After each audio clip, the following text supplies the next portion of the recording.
গতকাল সকালে ধুলাগড়ের যে NH-16 পাশে একটা যে সেঞ্চুরি থ্রেড কোম্পানি আছে ওর ঠিক গেটের কাছাকাছি একটা জায়গাতে মৃতদেহ উদ্ধার হয় সকালে।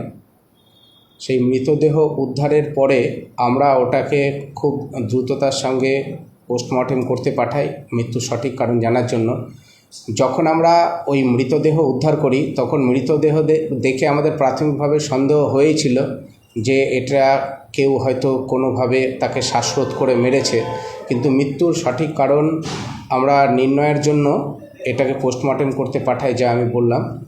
পরবর্তীকালে আমরা একটা খুব দ্রুততার সঙ্গে আমাদের এক টিম তৈরি করি, যে টিমের তৎপরতার সঙ্গে তারা বিভিন্নভাবে সিসিটিভি চেক করতে থাকে, মৃতদেহটি ওখানে কিভাবে এলো এবং মৃতদেহের যে আইডেন্টিফিকেশান পরিচয় সেগুলো আমরা নির্ণয় করি।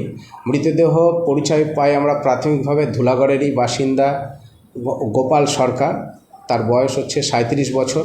পরবর্তীকালে আমরা এটা জানতে পারি যে গোপালের সঙ্গে কার কিভাবে কোনো রকমভাবে শত্রুতা আছে কি না, সিসিটিভি ফুটেজগুলোও আমরা চেক করি।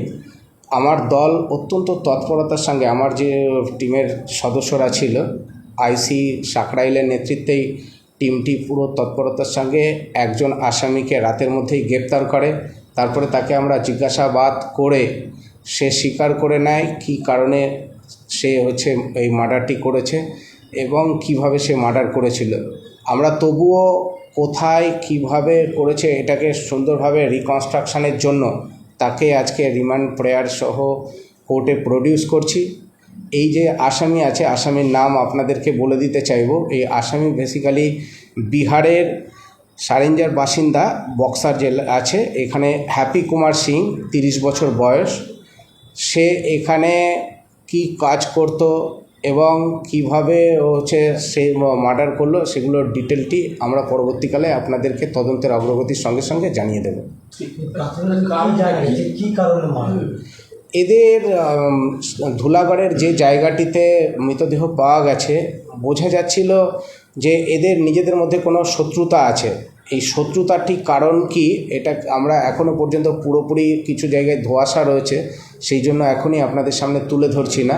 সেগুলো পরিষ্কারভাবে আরও আমাদের কাছে উঠে এলে আপনাদেরকে জানিয়ে দেবো যথাসময়ে। কীভাবে মারা হয়? একে গলাতে একটা গামছা দিয়ে শ্বাসরোধ করে মারা হয়েছে।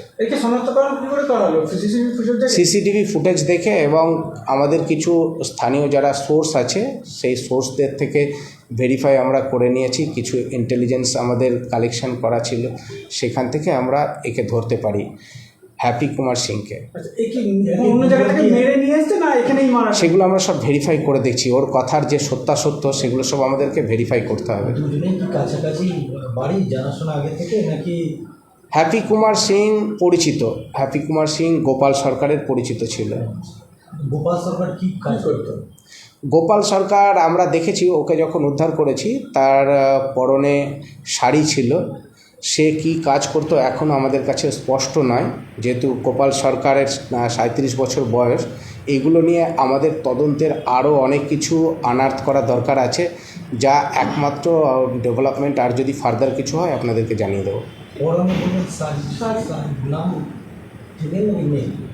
মেল আছে, আমরা এখনও ডিটেল ওগুলো নিয়ে আপনাদেরকে আরও পরবর্তীকালে জানাবো।